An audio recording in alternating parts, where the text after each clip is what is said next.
नमस्कार साथियों, स्वागत है एक बार फिर से आपके बेहतरीन प्लेटफॉर्म गुरुकुल दर्पण 60 पर। मैं प्रवीण कुमार जीके के सेशन में आप सभी का हार्दिक अभिनंदन करता हूं। यहां पर हम आज ज्योग्राफी का एक अर्थ से रिलेटेड रोटेशनल स्पीड और रिवॉल्व स्पीड के बारे में डिस्कस करेंगे। ठीक है, तो आज का सेशन हम शुरू करते हैं। चलिएगा भाई, सभी को गुड इवनिंग है, राधे राधे, नमस्कार। शुरू करें। लास्ट टाइम में हमने एटमॉस्फेरिक प्रेशर और एटमॉस्फेयर को कंप्लीट कर लिया था, राइट। उसमें यदि आपको कोई डाउट बनता है तो आप पूछ सकते हो, नहीं तो अब हम जो हमारी पृथ्वी है, हमारी जो अर्थ है, उसकी गतियों के बारे में डिस्कस करने वाले हैं। ओके, तो चलिएगा, सबसे पहले हम बात करेंगे हमारी अर्थ की। जैसे कि लास्ट क्लास में हमने डिस्कस किया भी था, शेप हमारी अर्थ की कैसी है भाई। हमारी अर्थ की शेप कैसी है? जियोइड। कैसी है? जियोइड है। जो आपकी अर्थ है इसकी शेप है जियोइड। स्टार्टिंग में ऐसी थी, धीरे धीरे इसका वर्तमान में जो स्वरूप बनता है वो इस तरीके से बना है। ये बहुत टाइम लगा इसको बनने में, ठीक है ना। बिग बैंग थ्योरी जब हम पढ़ेंगे उसके बारे में डिस्कस करेंगे किस तरीके से हमारे यूनिवर्स से हमारी अर्थ का फॉर्मेशन हुआ है। वहीं पर जो हमारी जियोइड शेप है वो कैसी होती है, वो पोलर साइड से, ठीक है ना, पोल्स की तरफ से वो पिचकी हुई होती है हल्की सी। इस तरीके से यहाँ पर अगर हम पोलर डायमीटर इसका देखते हैं तो जो पोलर डायमीटर है हमारी अर्थ का वो कितना बनता है? 12,714 किलोमीटर बनता है। जबकि इक्वाटोरियल डायमीटर की अपन बात करते हैं वो कितना बन जाता है आपका? 12,756 किलोमीटर। इसको हम बोल देते हैं विषुवत व्यास। विषुवत व्यास। और इसे हम कह देते हैं अभी पोलर डायमीटर को ध्रुवीय व्यास। ध्रुवीय व्यास। यानी कि हम कह सकते हैं हमारी पृथ्वी जो है प्रॉपर गोल नहीं है। अगर गोल होती तो इसका इक्वाटोरियल डायमीटर और पोलर डायमीटर दोनों कैसे होते? इक्वल होते। ओके, तो यहाँ पर क्या है, ये दोनों अलग अलग है। समझ पाए हो? तो यहाँ पर जो इक्वाटोरियल डायमीटर ये लगभग 42 किलोमीटर ज़्यादा है और वैसे इसका क्या है, कम है पोलर डायमीटर। वहीं रेडियस ऑफ अर्थ अगर हम बात करेंगे तो कितनी रहेगी? हमारी जो अर्थ है उसकी रेडियस क्या रहेगी भैया आपकी? हाँ जी, 6,371 किलोमीटर इसकी रेडियस या फिर त्रिज्या हम इसको कह सकते हैं। सही है। कई किताबों के अंदर इसका 6.4 किलोमीटर भी दिखा दिया जाता है, ठीक है, लेकिन वास्तव में क्या है, 6,371 किलोमीटर बताया जाता है ऑन एन एवरेज। ठीक है, चलिएगा, अब हम बात करेंगे यहाँ पर हमारी अर्थ की। जो हमारी अर्थ है क्या वो इसी तरीके से गोल घूमती है? हाँ जी। जो हमारी अर्थ है इसकी स्पीड कैसी है अभी? मोशन कितने है इसके पास? इसके पास गतियां कौन कौन सी हैं? तो जो हमारी अर्थ है इसके पास दो प्रकार की गतियां अभी। कितने प्रकार की गतियां इसके पास? दो। एक तो है इसके पास शक्तिमान की तरह अपने चारों तरफ घूमना। देखा बचपन में शक्तिमान? शक्तिमान अपने चारों तरफ घूमता था ना ऐसे। मान लो ये चीज है, ये ऐसे घूम रही है, अपने एक्सिस पॉइंट पे घूम रही है, तो ये शक्तिमान की तरह घूमना हो गया। और एक किसी चीज के चारों तरफ घूमना। पृथ्वी हमारी जो है वो किसके चारों तरफ घूमती है? सूरज के चारों तरफ। और एक ये खुद के चारों तरफ। तो एक तो घूमती है सूरज के चारों तरफ, रिवॉल्व स्पीड। वो कौन सी हो जाएगी इसकी? रिवॉल्व स्पीड हो जाएगी, जिसको हम हिंदी में बोलेंगे परिक्रमण गति। परिक्रमण गति। और एक होती है इसकी कौन सी भाई? परिभ्रमण गति।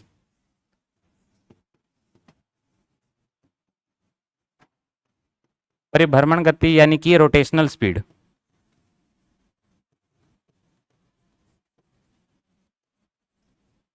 ये कौन सी हो जाएगी? इसकी रोटेशनल स्पीड हो जाएगी जी।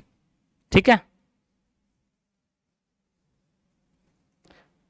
यहां पर जो आपकी रोटेशनल स्पीड होगी, इसको अगर हम बात करें, यहां पर जो हमारी अर्थ है वो अपने एक्सिस पॉइंट पर इस तरीके से घूमने का काम करेगी।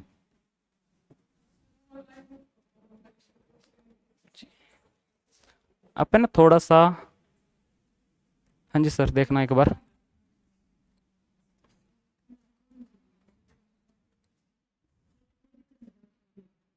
चलो कोई ना, जैसे आपको ठीक लगे।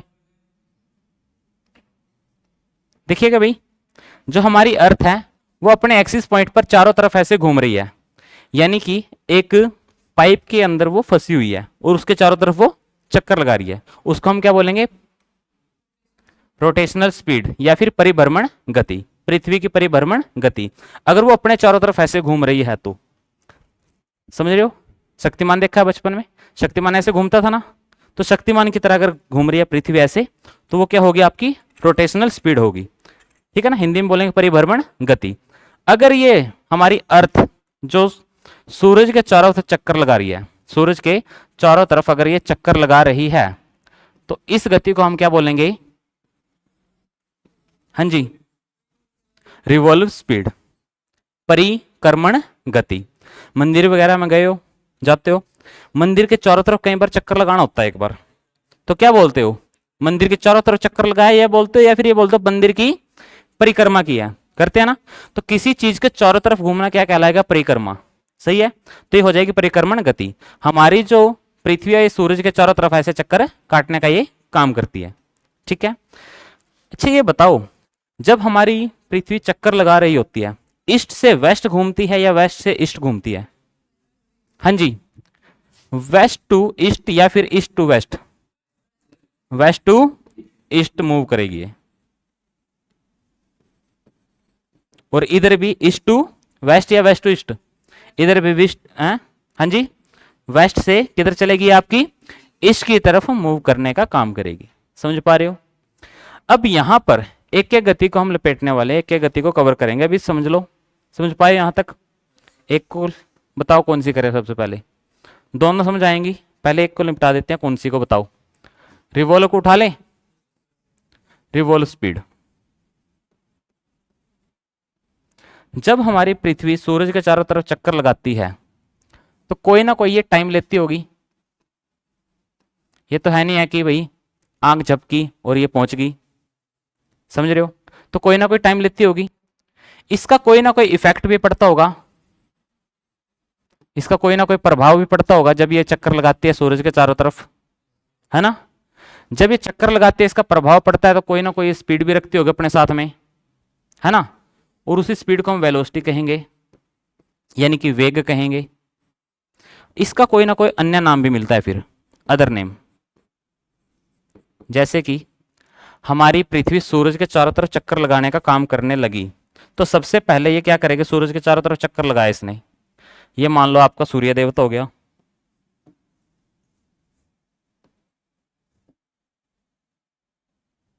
ये हमारी अर्थ, ठीक है।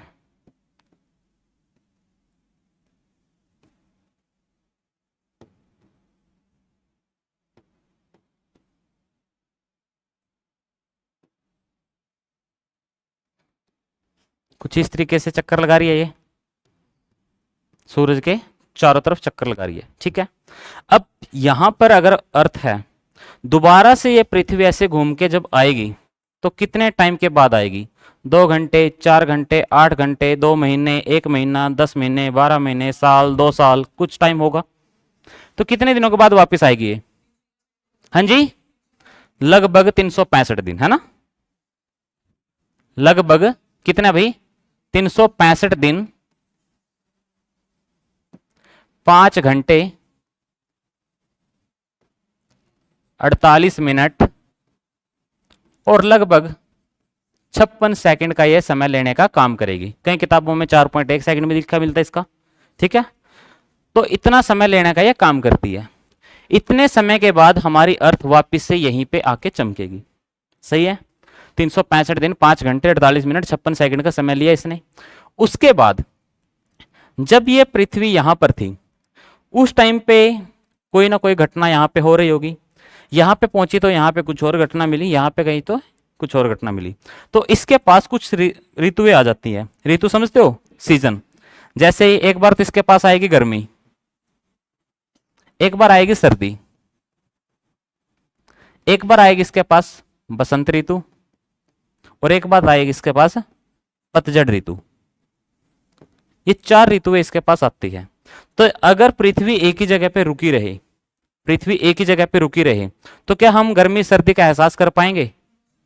नहीं होगा, ऋतुओं का परिवर्तन नहीं हो पाएगा। तो इस गति के कारण, रिवॉल्व स्पीड यानी कि परिक्रमण गति के कारण, हमें कौन सा प्रभाव दिखलाई पड़ता है अभी? आप बोलो सर, ऋतु परिवर्तन होता है। क्या होता है यहां पर? ऋतु परिवर्तन होता है, सीजन फॉर्मेशन होगा, ठीक है ना। फॉर्मेशन सीजन होगा कि नहीं होगा? अगर नहीं होगी, ये एक जगह पे रुकी रही, तो गर्मी सर्दी का कोई मतलब नहीं बनता। तो यहां पर जब ये चक्कर लगाते हैं तो क्या होता है? ऋतु परिवर्तन होता है। अब जब ये सूरज के चारों तरफ चक्कर लगा रही होती है तो इसकी कोई ना कोई स्पीड रहती होगी। स्पीड क्या होती है?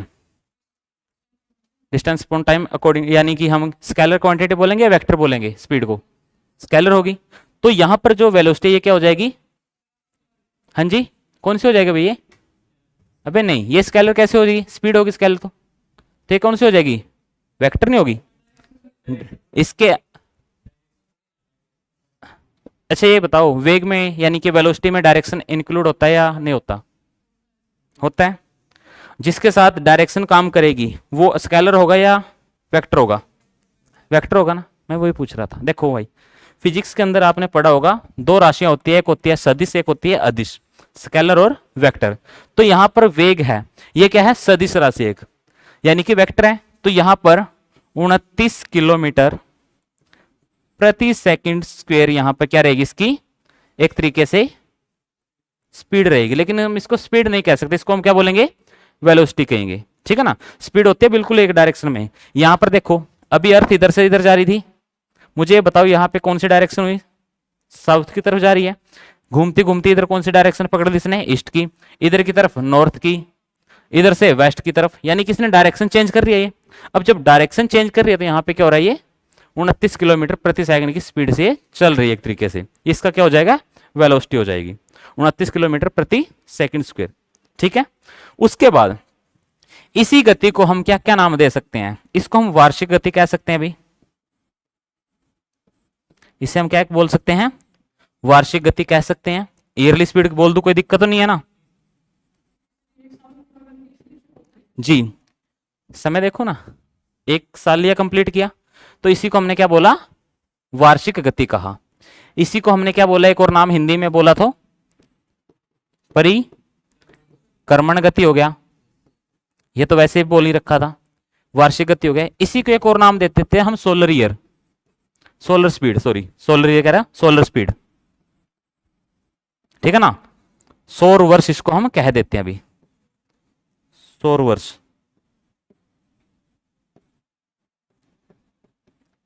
सौर वर्ष। उम्मीद करता हूं तुम्हें ये सारे पॉइंट समझ में नहीं आए होंगे। आ गया? कोई ऐसा जिसको समझ में ना आए हो? ये आपकी कौन सी स्पीड थी? रिवॉल्व स्पीड थी।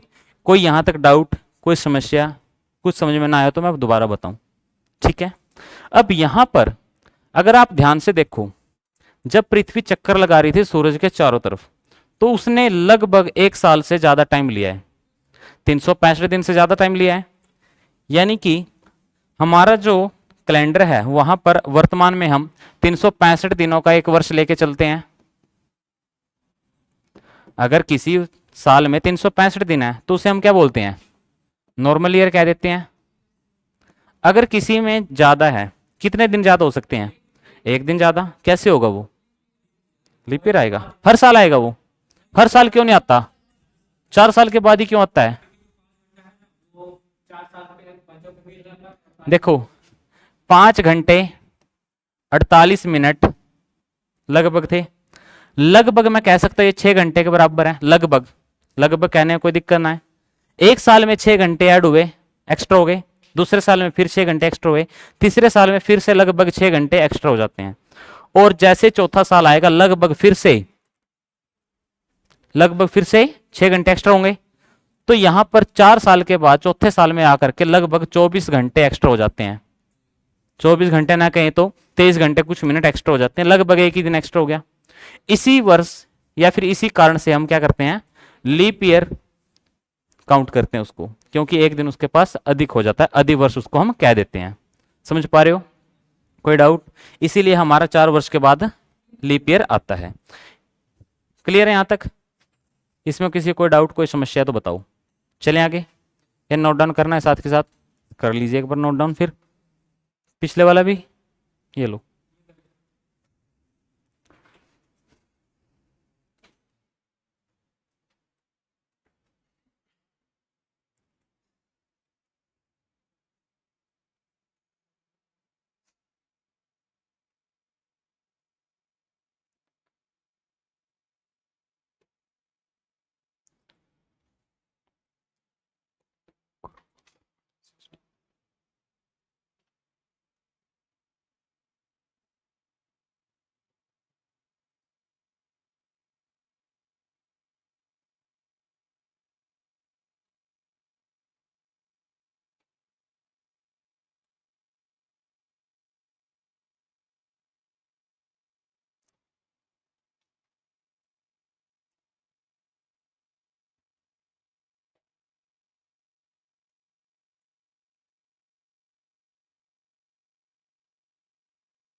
हो गया।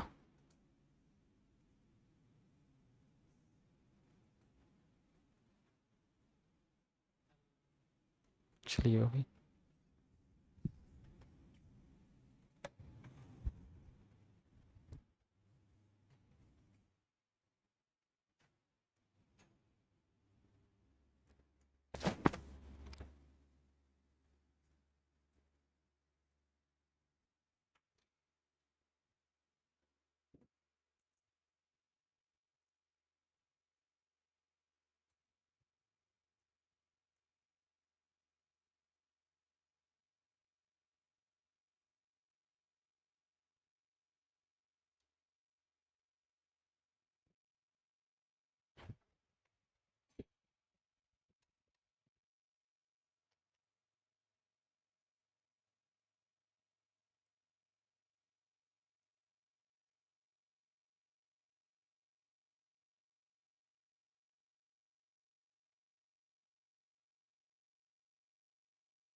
हो गया अभी नोट डाउन।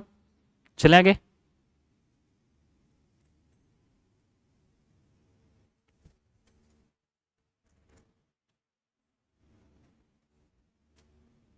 हो गया। चलिएगा।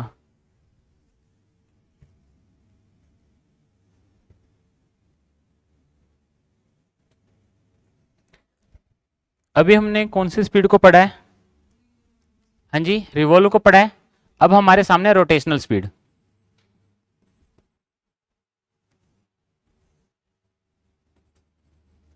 रोटेशनल स्पीड हिंदी में इसे हम बोलेंगे परिभ्रमण गति। इसमें क्या है, हमारी जो पृथ्वी है ये सूरज के चारों तरफ ना घूम करके किसके चारों तरफ घूम रही है? अपने खुद के चारों तरफ घूम रही है। ठीक है।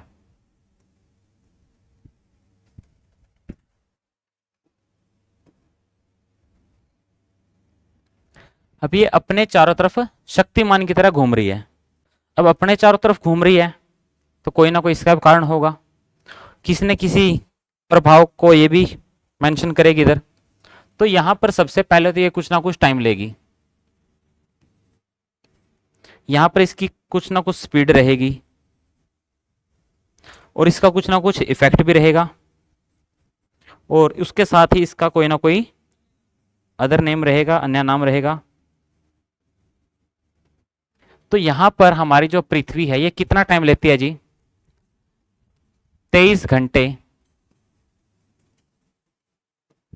56 मिनट और 45 सेकंड का समय लेती है अपने चारों तरफ एक चक्कर लगाने में। ठीक है। अपने चारों तरफ एक चक्कर लगाने में कितना समय लेती है? लगभग 24 घंटे। ठीक है। जब ये इतना समय लेती है तो कोई ना कोई इसकी स्पीड रहती होगी। तो इसकी जो स्पीड रहती है वो रहती है जी 1610 किलोमीटर प्रति घंटा। जी हिंदी में बोला जाएगा चाल। ठीक है ना। पृथ्वी की जो चाल रहेगी अपने चारों तरफ घूमने वो रहेगी 1610 किलोमीटर प्रति घंटा। ठीक है। अब इसका कोई ना कोई इफेक्ट रहता है। तो इसका इफेक्ट ये होता है जी, दिन और रातों का निर्माण होगा, formation of day and night. दिन रात बनते हैं, दिन रात यहां पर बनेंगे जी। ठीक है ना। यहां पे क्या बनेंगे? दिन और रात बनेंगे। इसी तरीके से यहां पर अन्य नाम भी हो जाएंगे। जैसे वहां पे एक चक्कर कितना टाइम में ले रही थी वो? साल में। तो यहां पर ले रही है दिन में। तो इसीलिए हम इसको बोल देते हैं डेली स्पीड। यानी कि दैनिक गति। दैनिक गति, इसी को एक और नाम दे देते हैं हम, घूर्णन गति। घूर्णन गति, ठीक है ना। इसके इतने नाम रहेंगे आपकी पृथ्वी की चाल के, ठीक है।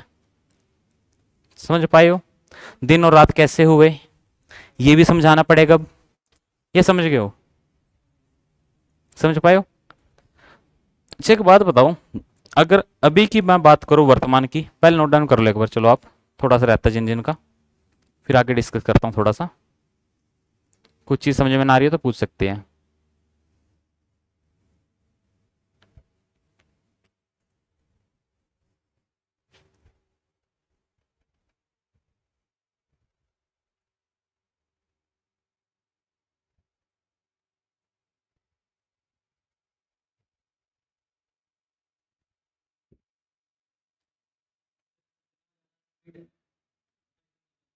पता क्यों नहीं चलता है? पता तो हमें चलता है, लेकिन दो गतियों के बीच में फंसे हुए हो आप लोग। दो गतियों के बीच में फंसे हुए हो। उसके अलावा हमारी जो पृथ्वी बहन जी है, इसके पास एक ऐसा बल है, हाँ, वो अपनी तरफ खींच के रखता है भाई। अगर वो ना हो ना, तुम उड़ते फिरोगे, ठीक है ना।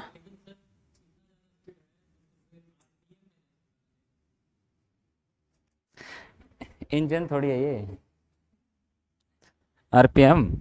हो गया भाई, ठीक है। इसका एक चक्कर एक दिन रात में होता है, लगभग 24 घंटों में। आरपीएम में कैसे काउंट कर लेगा तो इसको?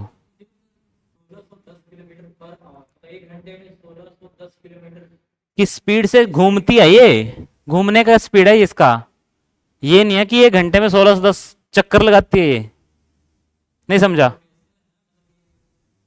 मेरी बात सुन, मेरी बात सुनो आप। आपको एक ग्राउंड के चक्कर लगाने हैं चारों तरफ, और उसका एक चक्कर है ना, आपको लगभग 24 घंटों में पूरा कर पाते हो। वो भी तब कर पाते हो जब आपकी स्पीड, आप एक ऐसी स्पीड पकड़ोगे 1610 किलोमीटर प्रति घंटे की। अगर इससे कम की स्पीड पकड़ोगे ना, तो 24 घंटे ज्यादा टाइम लोगे, हाँ और ना। अगर इससे ज्यादा स्पीड लोगे तो 24 घंटों से कम टाइम लोगे। अब समझ पाए हो? बस फिर क्लियर है यहां तक? अब ये चीज तो आप लोगों को समझ में आ गई है। अभी की अगर मैं बात करूं वर्तमान में, यहां पर अभी अगस्त का महीना खत्म होने को है। अभी आने वाले समय में कुछ सर्दी आएगी, तो वहां पर दिन छोटे हो जाते हैं, रात बड़ी हो जाती है। जबकि अभी गर्मियों में क्या था, तो यहां पर दिन और रात है जो आपकी, वो बराबर क्यों नहीं है? मेरा क्वेश्चन आपसे ये, इसका क्या कारण है? पृथ्वी पर हमारी जो है, उस पर दिन और रात बराबर क्यों नहीं है? मेरा आपसे ये क्वेश्चन है कि क्यों नहीं है, कारण क्या है? जी, स्पीड घट जाता होगा। क्यों, इसमें कोई चाबी भर रखी है भी? इसमें कोई काइनेटिक एनर्जी, पोटेंशियल एनर्जी वो थोड़ी रोल निभा रही है कि उसकी स्लो हो गई है, ये हो गया वो हो गया। हाँ जी, तो चलिएगा, आप लोगों को एक बार बात बताई होगी मैंने, जो हमारी अर्थ है वो अपने एक्सिस पॉइंट पर 23.5 डिग्री झुकी हुई है, टिल्ड है। झुकाव होने के कारण, पृथ्वी के झुकाव होने के कारण दिन और रात छोटे बड़े होते हैं। पृथ्वी झुकी हुई है, ठीक है ना। कहते हैं ना पुष्पा राज झुकेगा नहीं, यहां पे पृथ्वी झुकी हुई है, पुष्पा अपने आप झुकेगा। समझ रहे हो? तो जब ये खुद ही झुकी हुई है, देखो वैसे इसका एक्सिस पॉइंट ये बनता है, ये होना चाहिए एक्सिस, बट है क्या, ये वाला। अब यहां पर अर्थ जो है टिल्ड है कितना डिग्री, 23.5 डिग्री। एक्चुअल में कई किताबों में बताया जाता है 23.44 डिग्री है, लेकिन लगभग हम इसको है ना 23.5 डिग्री ही मानकर चलते हैं, ठीक है ना। 23.5 डिग्री हम इसको मान करके चलते हैं। 23.5 डिग्री हमारी पृथ्वी झुकी हुई है। अब ये झुकी हुई है एक्सिस पॉइंट पे, एक्सिस पॉइंट से झुकी हुई है, अपने अक्ष से झुकी हुई है ना। अगर आपसे पूछ ले कक्षा तल से कितना झुकी हुई है जी, कक्षा तल से, बेस पॉइंट से, यहां से, तो आप बताओ ये कितने डिग्री का एंगल होता है? 90 का। 90 में से जब 23.5 डिग्री माइनस कर दोगे तो कितना बच जाएगा? 66.5 डिग्री। तो यानी कि हमारी अर्थ जो है 66.5 अपने कक्षा तल से मुड़ी हुई है, कक्षा तल से 66.5 और अक्ष से 23.5। पॉइंट समझ पाए दो। इसी कारण हमारी जो अर्थ है झुकी हुई होने के कारण ही दिन और रात छोटे बड़े होते हैं। तो यहां पे एक फैक्ट लिख लेंगे आप, नोट डाल के यहीं पर जहां पर आप लोग लिख रहे हो, यहां पे एक पॉइंट लिखेंगे, पृथ्वी पर दिन और रात छोटे बड़े होने का, पृथ्वी पर दिन और रात छोटे बड़े होने का मुख्य कारण पृथ्वी का अपने अक्ष पर झुकाव है।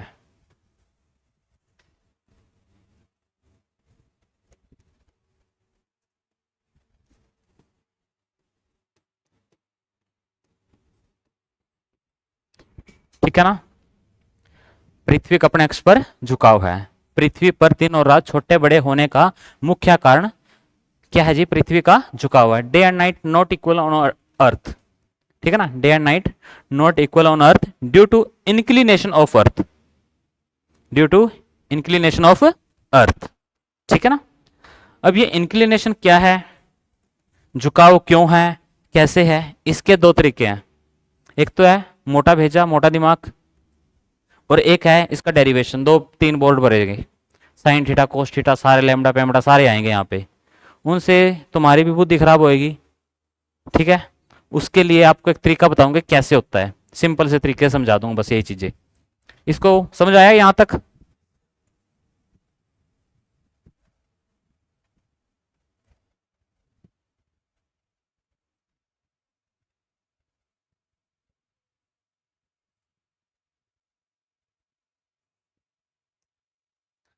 कुछ इस तरीके से पृथ्वी दिखाई होगी। अब ये बताओ मेरे को, सूरज किधर है? ये है आपकी ए साइड, ये है आपकी बी साइड। मुझे बताओ सूरज कहां पे होगा? पृथ्वी की शक्ल देख के आप बताओ मुझे। हाँ जी, ए वाले ए साइड, ओके। बी साइड वाले कौन से हैं भाई? देखो ये होता मोटा दिमाग लगाना। मुझे बताओ, अगर मैं यहां पे ऐसे खड़ा हूं, मेरे सामने ये लाइट पड़ी हुई है, ये बताओ मेरे फेस के सामने अगर लाइट पड़ी हुई है तो मैं दिखाई दे रहा हूं? पीछे जो है ब्लैंक हो रखा है, पीछे अगर कोई देख पाएगा क्या मैं दिख पाऊंगा उसे? क्या आपको अर्थ का ये वाला भाग दिखाई पड़ रहा है? नहीं दिखाई दे रहा ना, तो इधर सूरज होगा। छोटी सी बात है यार, ये तो विज्ञान कहती है भाई, मैं नहीं कहता।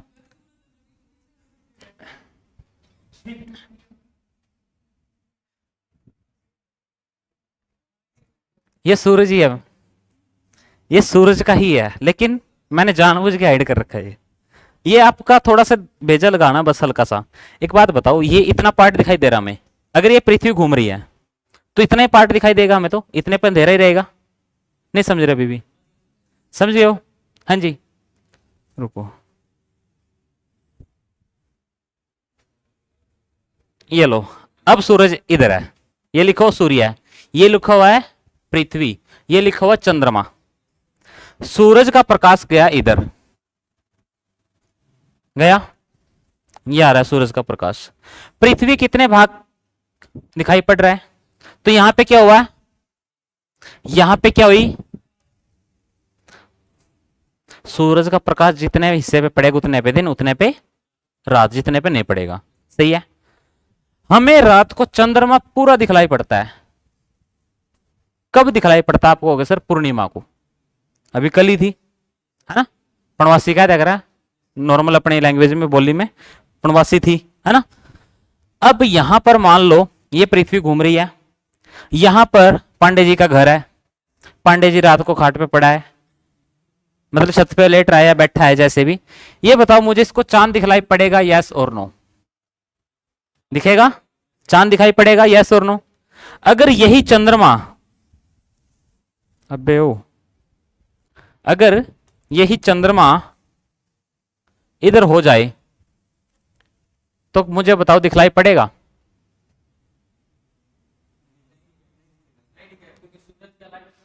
बिल्कुल, क्योंकि ये सूरज भाई साहब है, जो इसकी लाइट यहां पे पड़ रही है, इसीलिए हमें ये दिखलाई पड़ रहा है।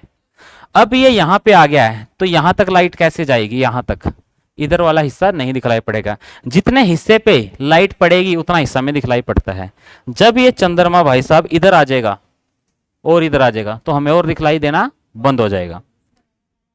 हाँ जी, जब ये बिल्कुल यहां पे होगा ना, इस वाले पॉइंट पे सेंटर में, उस टाइम हम कह देते हैं अमावस्या। अब ये भी एक टॉपिक आएगा आपका, सोलर इक्लिप्स और लूनर इक्लिप्स, चंद्र ग्रहण सूर्य ग्रहण, वो बताऊंगा कैसे होता है। उम्मीद करते हैं चीजें समझ पाए होंगे, है ना? समझ पाए ये चीजें? तो जो मैं कह रहा था दिन और रात छोटे बड़े होने का मेन कारण, तो वो यही है, पृथ्वी अपने एक्सिस पॉइंट पर झुकी हुई है। अब झुकी हुई है तो यहां पर इसका एक्सिस पॉइंट भी चेंज हो गया है। यहां पे नॉर्थ पोल होना था, यहां पे नॉर्थ पोल होना था, यहां पे साउथ पोल होना था। अब नॉर्थ पोल कहां पे है और साउथ पोल यहां पर है, दोनों चेंज हो गया। अब एक चीज सोच के देखो आप लोग, थोड़ा सा इसको रेज कर दो एक मिनट। कुछ देख, अब एक चीज समझानी है जो मेरे को।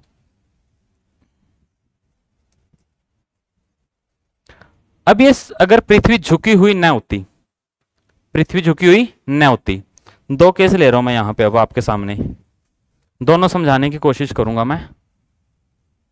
एक केस है ये और एक केस है इधर। ये पृथ्वी झुकी हुई नहीं है और यहां पर पृथ्वी झुकी हुई है, ठीक है? उधर झुकी हुई, इधर झुकी हुई नहीं है। अब सूरज का अगर प्रकाश इसके ऊपर पड़ा है,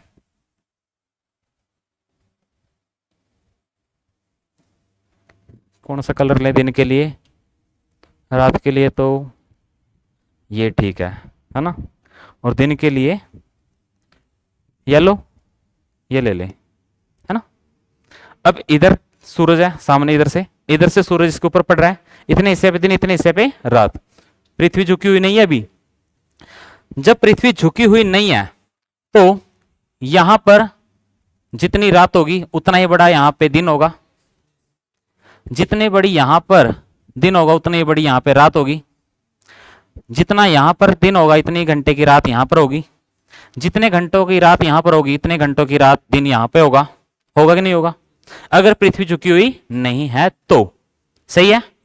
अब पृथ्वी झुकी हुई है, पृथ्वी झुकी हुई है, और कितना झुकी हुई है जी बताना? 23.5, है ना? समझना अब ध्यान से बात। सूरज का प्रकाश तो अभी भी इतने हिस्से पे पड़ रहा है, सूरज का प्रकाश तो अभी भी इतने हिस्से पे पड़ रहा है, झुकी हुई हो या ना झुकी हो इसको मतलब थोड़ी है कि तू झुक रही है।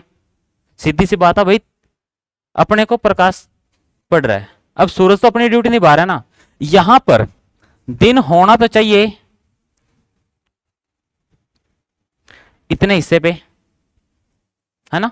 रात इतने हिस्से पे होनी चाहिए, बराबर होनी चाहिए, परंतु यहां पे क्या है, इसका आधा हिस्सा तो इस हिसाब से बन गया ना। अब यहां पर दिन नहीं हो सकता, सारे पे आधे पे रात है, यहां पे आधे पे रात है ना? नहीं समझ रहे अभी भी? देखो ये चीज समझने की बहुत है। दिन तो इतने हिस्से पे, सूरज तो इतने हिस्से पे दिखाई दे रहा है, रात इतने हिस्से पे दिखाई दे रही है, लेकिन ये वाला जो इतना कॉन्सेप्ट है, इतना कॉन्सेप्ट है, इतने में तो रात अभी आधे से ज्यादा पे रात, आधे से थोड़े पे दिन, तो दिन यहां पे क्या हो गया, रात बड़ी हुई ना यहां पे, और दिन कैसा हुआ यहां पे छोटा। इस वाले हिस्से पे आ जाओ, इक्वेटर वाले हिस्से पे। इक्वेटर वाले हिस्से पे क्या है, दिन भी और रात भी बराबर है, यहां पर भी दिन और रात बराबर थे। तो यहां से एक क्वेश्चन बनता है, एक कौन सी जगह पर दिन और रात बराबर होते हैं? तो कहां पे होते हैं? इक्वेटर पर होते हैं, भूमध्य रेखा पर होते हैं।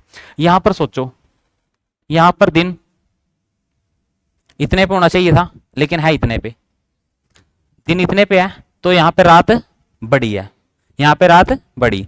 इधर की तरफ देखो, अब इधर इस वाले हेमिस्फीयर में दिन यहां पर रात बराबर होनी चाहिए थी, लेकिन यहां पे क्या हो गया देखो, यहां पर इतने हिस्से पे दिन, तो यहां पर दिन बड़ा हुआ, यहां पे रात छोटी हुई। तो पृथ्वी अगर झुकी हुई ना होती, दोनों चीजें बराबर होती। पृथ्वी झुकी हुई होने के कारण दिन और रात बराबर नहीं है। समझ पाए हो? ठीक है जी। अगर इस चीज को आप डेरिवेशन के माध्यम से करोगे तो 2-3 बोर्ड भरेंगे, और सारे थाइन कोस थीटा पीटा सारे आके दिमाग को बेझक खराब कर देंगे। ये चीज़ समझ पाए हो? किसी को कोई डाउट यहाँ तक? हाँ जी बच्चे, दोबारा बताऊं? देखिएगा भाई, मेरी बात सुनो, बिल्कुल आराम से समझ। अगर पृथ्वी झुकी हुई होती, झुकी हुई ना होती तो ये था, ये समझ पाए हो? दिन और रात बराबर है। अब एक बात बताओ, पृथ्वी झुक गई, ये है ना जो, ये थोड़ा सा मुड़ गया ऐसे, ये ऐसे थोड़ा सा मुड़ा तो गड़बड़ होगी। अब ये कितना डिग्री घूमा है पहले तो ये बताओ?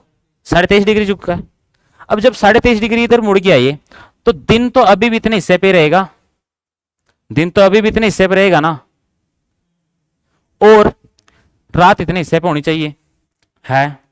परंतु अगर आप ध्यान से देखो, ये वाला जो इतने वाला भाग है, ये वाला जो इतने वाला भाग है, इसको हमने ईस्ट हेमिस्फीयर कहा या वेस्ट हेमिस्फीयर कहा?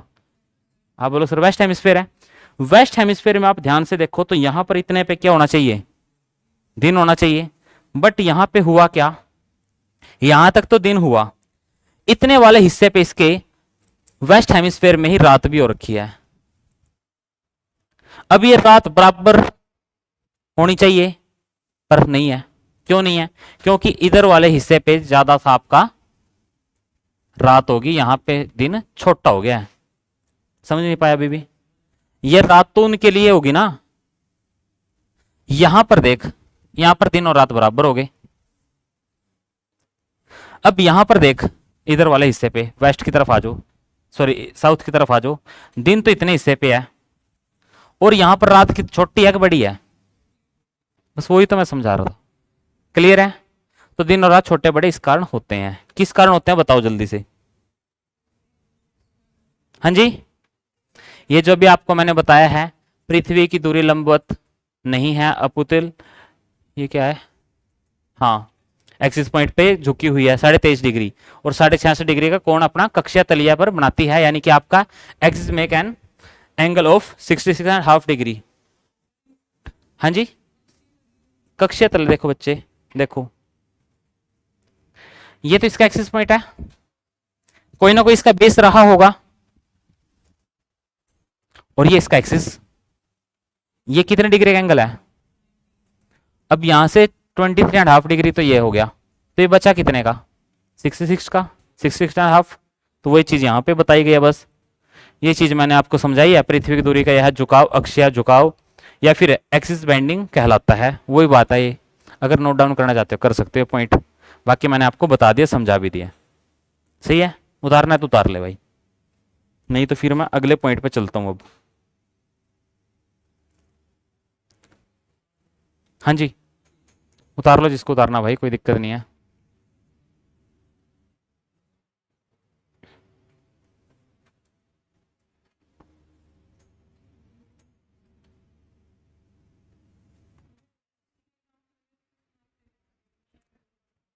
एसएससी के एग्जाम्स में इस टाइप के क्वेश्चन, ये आपको है ना, अभी मैं आज सर को प्रोवाइड करा दूंगा एमसीक्यू क्वेश्चन, और 1-2 दिनों में आपका टेस्ट होगा, आपको पता लग जाएगा, क्वेश्चन की लैंग्वेज इन्हीं से उठेगी। ठीक है, तो वहां पे आपको आइडिया हो जाएगा। हाँ जी,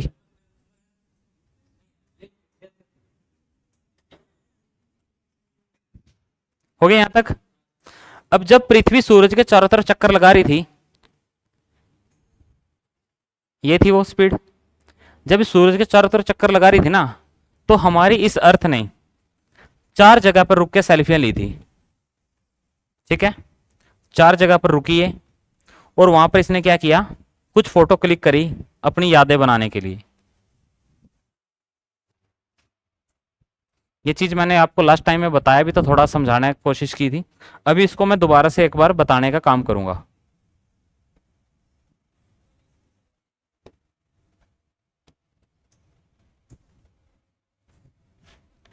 जब पृथ्वी यहां पर आई तो एक डेट आई थी, उस तारीख को इसने सेल्फी ली 21 जून को।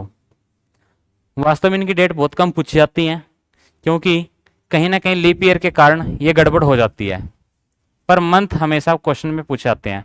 एक ली थी इसने 22 दिसंबर को, और एक इधर जब ये पहुंची थी 23 मार्च को। और एक इधर की तरफ जब ये आपकी पहुंची थी 21 मार्च है भाई, 21 मार्च, और 23 सितंबर है, 23 सितंबर, ठीक है ना। इस तरीके से जब ये पहुंची थी तो यहां पर इसने क्या किया था, हमारे अर्थ ने कुछ सेल्फियां ले ली, तारीख आपको बता दी। जब 21 जून को सूरज आपका कहां पे चमकता है, तो ये चमकता है जी बिल्कुल सीधा कहां पर, आपकी कर्क रेखा पर, कर्क रेखा पर चमकेगा, ठीक है ना। और यहां पर चमकता है आपका ये मकर रेखा पर, मकर रेखा बोले तो ट्रॉपिक ऑफ कैप्रिकॉन और tropic of Cancer, tropic of Cancer पर ये चमकेगा, ठीक है। वहीं अगर हम यहां पर बात करें तो यहां पे चमकेगा आपका ये भूमध्य रेखा पर, भूमध्य रेखा, भूमध्य रेखा यानी कि आपकी कौन सी हो जाएगी, इक्वेटर लाइन हो जाएगी भी। यहां पर भी चमकेगा ये कब, 23 सितंबर को, कहां पे, भूमध्य रेखा पर यानी कि इक्वेटर लाइन पर, ठीक है। इस तरीके से जब चमकने काम करेगा तो यहां पर कुछ ना कुछ ऋतुएं भी होंगी।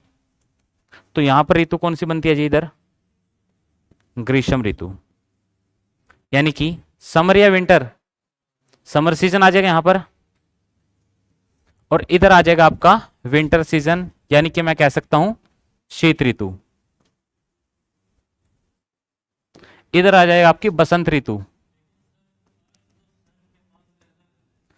अर्थ सन के पास रहता है, हाँ, अच्छा अच्छा अच्छा अच्छा, हाँ तूने क्वेश्चन बहुत अच्छा याद कराया मेरे को।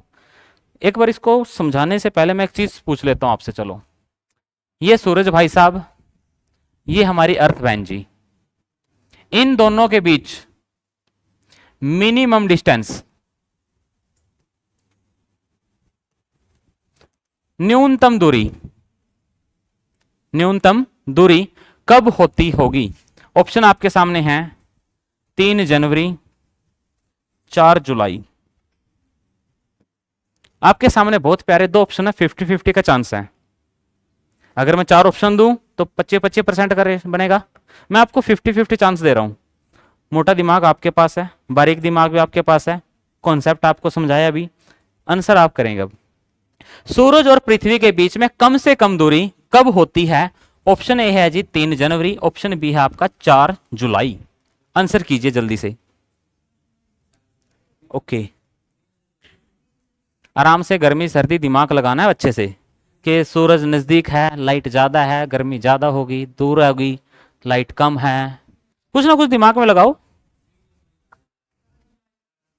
मैं कह रहा हूं सबसे कम दूरी, लिख देता हूं यहां, न्यूनतम दूरी, सबसे कम दूरी, minimum distance between sun and earth कब होता होगा? डेट बता दो बस। 2 डेट दे दिया है, 3 जनवरी, 4 जुलाई। ऑप्शन ए वाले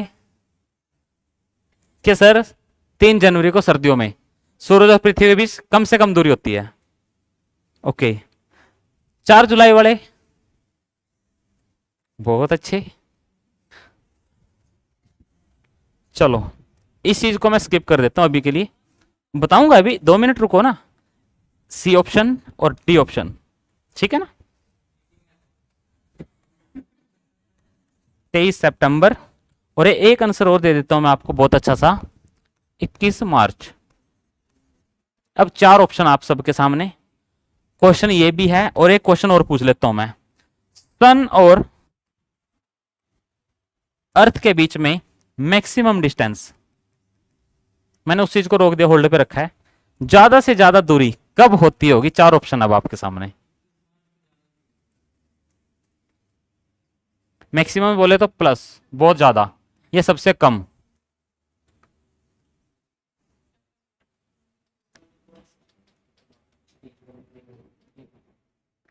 डी ऑप्शन 21 मार्च। ओके यार, मार्च का महीना ही लगाना था तो मैं अपनी डेट ऑफ बर्थ ही ले देता, अपना बर्थडे बता देता ना।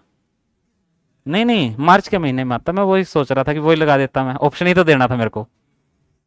हाँ जी, सितंबर। ओके, चलिएगा दोस्त।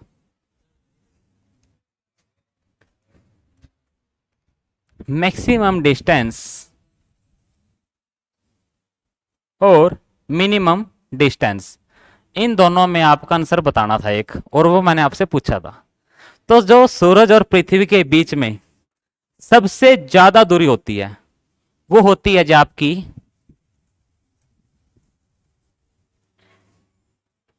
है ना, पक्की बात है, बिल्कुल सही आंसर है।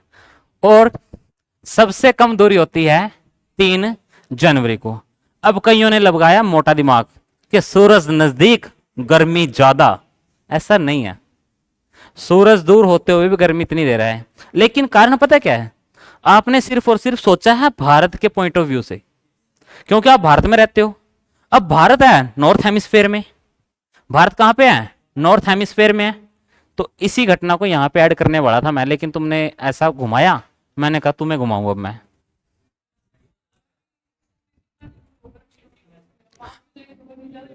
हाँ जी, लेकिन वो भी तो सोचो ना, कौन सी डायरेक्शन उसकी हेमिस्फेयर की बात हो रही है। हेमिस्फेयर का भी लफड़ा भी बताऊंगा, वो आएगा। देखो, मिनिमम डिस्टेंस यहां पे होगा 3 जनवरी को, ठीक है ना। अभी लिखो ना मत, समझा रहा हूं मैं। इस पॉइंट को क्या कहा जाता है? पेरीहेलियन कहा जाता है। अपहेलियन कहा जाएगा इसको 4 जुलाई को, ठीक है ना। 115 पॉइंट कितने डिस्टेंस होता है? 15.2 करोड़ किलोमीटर का होता है, यानी कि 152 मिलियन किलोमीटर। और मिनिमम डिस्टेंस कितना होता है? 14.7 करोड़ किलोमीटर का होता है। ऑन एन एवरेज अगर हम सूरज और पृथ्वी के बीच का डिस्टेंस देखें तो 15 लाख किलोमीटर हो जाएगा, 15 करोड़ किलोमीटर हो जाएगा। निकाल लेना, ये इतना पूछ ले वो भी बात रहे उनकी। समझ पाए ये चीजें? अब इसी चीज को यहाँ पे देखो, मैं जो चीज समझा रहा था आप लोगों को, इतना कुछ माथा पेची किया है, तो ये रही वही चीज जो मैंने बनाया था। अब ये पेरी एपिस या पेरी हेलियन बोलेंगे इसको हम, इस चीज को आप बताऊंगा 1 मिनट। पेरीहेलियन, ठीक है ना। अब सुनो एक चीज, यहां पे कह रहा है, ये देखो, नॉर्थ में तो होगा विंटर सीजन, सदर्न हेमिस्फेयर में होगा समर सीजन। यहां पे देखो, इधर कहां गया बे, ये देखो ये लिखा हुआ है 3 जुलाई को अपहेलियन को,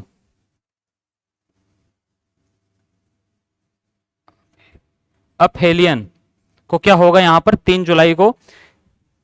4 जनवरी, 4 जुलाई आएगा यार ये। 4 जुलाई को होगा, नॉर्थ हेमिस्फेयर के अंदर समर होगा और साउथ हेमिस्फेयर में विंटर होगा। आप लोगों ने भारत के पॉइंट ऑफ व्यू से देखा था ना, अभी भारत के पॉइंट ऑफ व्यू से देखा था। आप कह रहे थे कि सर अगर सूरज नजदीक होगा तो गर्मी होगी, है ना। तो यहां पर देखो ना, सूरज सबसे नजदीक है, लेकिन आपका भारत तो यहां पे टिका हुआ ना, भारत तो आपका इधर है। ये जो यहां के लोग हैं, जो साउथ अमेरिका और अफ्रीका, उनको लपेटे में तो यही रहेगा ना। जब भारत में सर्दी होती है तो साउथ अमेरिका में गर्मी होती है, अफ्रीका में भी गर्मी होती है, यही तो कारण उसका। अभी यहां पे देखो, यहां पे भारत में क्या है, यहां पे अभी 4 जुलाई के आसपास गर्मी है। जब यहां पर गर्मी है तो इधर क्या होगा? इधर की तरफ सर्दी होगी। तो साउथ हेमिस्फेयर में साउथ हेमिस्फेयर में बोलो या फिर साउथ अमेरिका की तरफ क्या होगा? सर्दी होगी। क्यों होगी? क्योंकि वो सूरज से दूर आउट हो रखे हैं। उम्मीद करता हूं समझ पाए होंगे अब इस चीज को।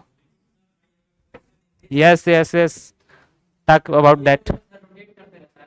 कौन? अर्थ रोटेट करेगा तो ऐसे ही तो करेगा भाई। एक बात बता,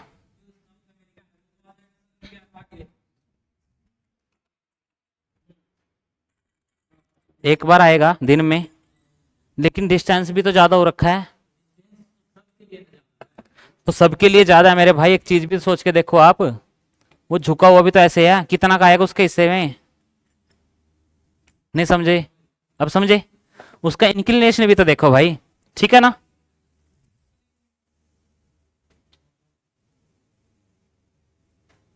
हो गया यहां तक? हाँ जी, हिंदी में कह रहे थे ना लिखने को आप। इसे बोलते हैं जी अपसोर। अपसोर। और पेरिहेलियन को बोलते हैं उपसोर। इस घटना को कहा जाता है उपसौर घटना। क्वेश्चन आता है उपसौर घटना कब होती है, किस तारीख को होती है। अपसौर घटना किस दिन को होती है, किस तारीख को होती है, हैं? क्वेश्चन अभी पूछूंगा मैं, देखते जाओ, पहले एक बार नोट डाउन कर लो आप लोग।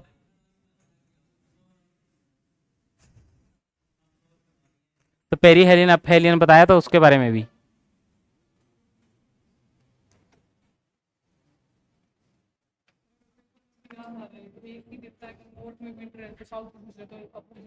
हाँ अपोजिट होगा बिल्कुल।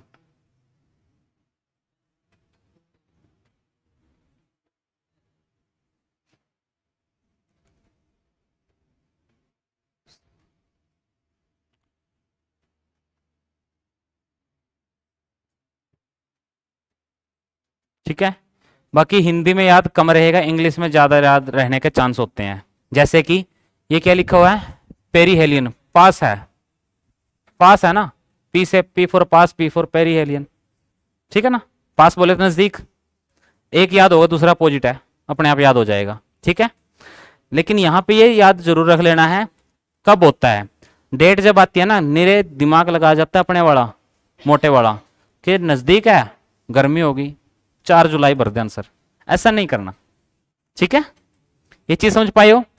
21 जून को क्या होता है, दिन सबसे बड़ा, रात सबसे छोटी होती है।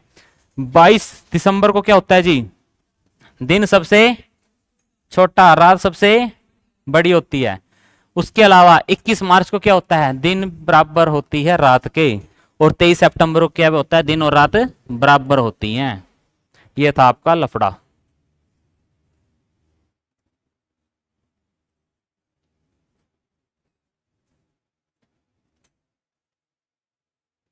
ठीक है, हाँ जी समझ में आ रहा है भाई। किसी को कोई डाउट हो तो आप पूछ लीजिएगा।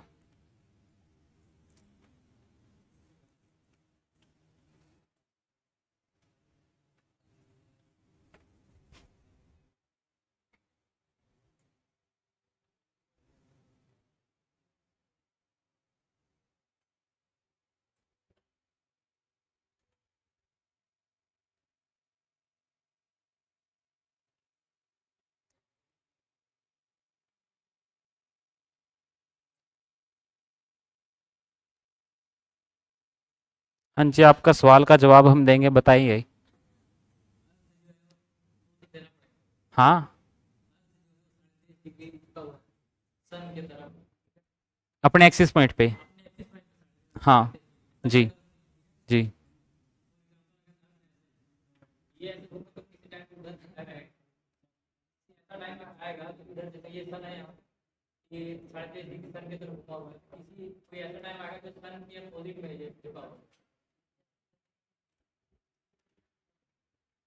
ऐसे झुकी हुई है, ऐसे घूम रही है।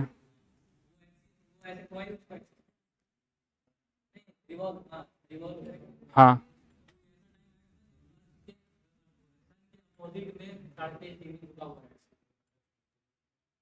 तो ये भी तो ऐसे भी तो घूम रही है ये, साथ में ये भी तो घूम रही है ऐसे भी। तो एक टाइम ऐसा आता है इसके सामने भी होता है, एक टाइम ऐसा आता है इसके अपोजिट भी होता है वो तो।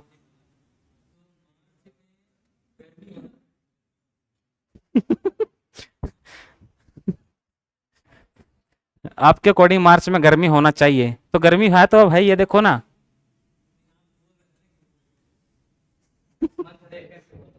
तो मैंने तभी बताया, क्लियर है यहां तक सभी को, किसी को कोई डाउट नहीं होगा, सब चीज समझ में आ रही है, ठीक है। अब ये आपकी जो अर्थ है, जिस शेप में ये चक्कर लगाती है, इस शेप को हम बोलते हैं इलिप्टिकल शेप, दीर्घवृत्ताकार आकार। अगर आपसे क्वेश्चन पूछ लिया जाता है पृथ्वी सूर्य के चारों तरफ चक्कर लगाते समय कौन सी आकृति बनाती है, तो कौन सी आकृति बनाती है, दीर्घवृत्ताकार आकृति बनाती है, ठीक है। दीर्घ वृत्ताकार, इलिप्टिकल शेप, ये लिखा हुआ देखो, ये रहा। पृथ्वी की कक्षा वह पथ है जिसमें पृथ्वी सूर्य के चारों ओर यात्रा करती है, वह पृथ्वी की कक्षा कहलाती है। पृथ्वी की कक्षा दीर्घवृत्ताकार है जिसके जिसके कारण सूर्य और पृथ्वी के बीच दूरी बदलती रहती है। जिसके कारण सूर्य और पृथ्वी के बीच दूरी बदलती रहती है। पृथ्वी और सूर्य के बीच की औसत दूरी, जब बात होती है औसत दूरी की, औसत का मतलब ये हो जाता है कि भाई कहीं ना कहीं इनके बीच में कम ज्यादा हुआ है। अब वो कम ज्यादा कितना हुआ है आप मुझे बताएंगे। हाँ जी, पृथ्वी और सूर्य के बीच में कम से कम दूरी क्या कहलाती है? Minimum distance between sun and earth is called, हाँ जी, पेरिहेलियन। हाँ जी, कब होती है जी सबसे कम दूरी? 3 जनवरी को। क्वेश्चन की लैंग्वेज समझ पाए? इस तरीके से क्वेश्चन आते हैं आपके। अगला पॉइंट क्या कहता है, अगर आपसे पूछ ली जाए तो एवरेज दूरी तो 149.6 मिलियन किलोमीटर, यानी कि मैं कह सकता हूं लगभग 15 crore kilometre on an average. अगर लाख मील में पूछ ले, मतलब मील में पूछे तो ये लगा, एक पूरी कक्षा हर 365 दिन .256 दिन में पूरी करती है। इसी को हम है ना नक्षत्र वर्ष कह देते हैं जी। आपने सुना होगा ना इसके नक्षत्र है रहे, अगर आपने कुंडली वगैरह दिखवाई हो कहीं पे, वो कहते हैं इसके कौन से नक्षत्र में हो रहा है इसका जन्म। तो ये जो पूरा का पूरा टाइम पीरियड है ना, इसी को हम क्या बोलते हैं? नक्षत्र कहते हैं। ठीक है, उसके अलावा के समान होती है जिस समय के दौरान पृथ्वी 940 मिलियन किलोमीटर यानी कि 484 मिलियन यात्रा करती है। ये सारा का सारा वो टाइम पीरियड है। ये हिंदी में, ये इंग्लिश में। क्लियर है? किसी को यहाँ तक कोई डाउट हो, कुछ नोट डाउन करना हो तो कर लीजिए, नहीं करना तो बता दीजिए। जो मैंने आपको उपसौर अपसौर ये बताया है, ये रहा वो सब। वहां पे मैंने एक मैप के माध्यम से, एक डायग्राम के माध्यम से सारी चीजें समझा दी हैं। यहाँ पर ये लिखा हुआ बस, और कोई वो नहीं है। सबसे अधिक दूरी होती है अपसौर कहलाती है, सबसे कम दूरी होती है उपसौर कहलाती है। उपसौर और अपसौर अवस्था उत्तरी गोलार्ध की मौसम परिस्थिति के पक्ष में है। उत्तरी गोलार्ध के हिसाब से हमें चलना है। लेकिन कल को एग्जामिनर अगर आपसे उल्टा क्वेश्चन भी पूछे तो भी आप उसको सोल्व कर सकते हो। ठीक है जी, क्लियर है? यहां तक कोई डाउट? ये आपको एनसीईआरटी के माध्यम से है, जो एनसीईआरटी में होता है वही चीज मैंने आपको समझाई है। यहां पे सूरज को हमने बीच में लिया बस। ठीक है,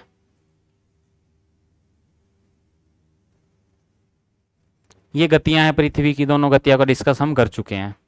कोई डाउट किसी को नहीं होगा भाई, है ना? और क्या बताया आपको इसके बारे में? इतना ही बहुत है, इतना बहुत है भाई आपके काम का। तो बाकी अगर कहते हो तो मेरे को कोई दिक्कत वाली बात है नहीं, और भी बता दूंगा, पर आपके काम का इतना ही था। ठीक है, तो बताओ जल्दी से कोई डाउट है इस टॉपिक में? ओके, यदि आपको कोई डाउट नहीं है तो इस सेशन को हम यहीं पे एंड करते हैं, इस टॉपिक को। तो ओके, आप सबसे मिलते हैं नेक्स्ट क्लास में बहुत जल्द। Wish you all the best, have a nice day, take care, bye bye.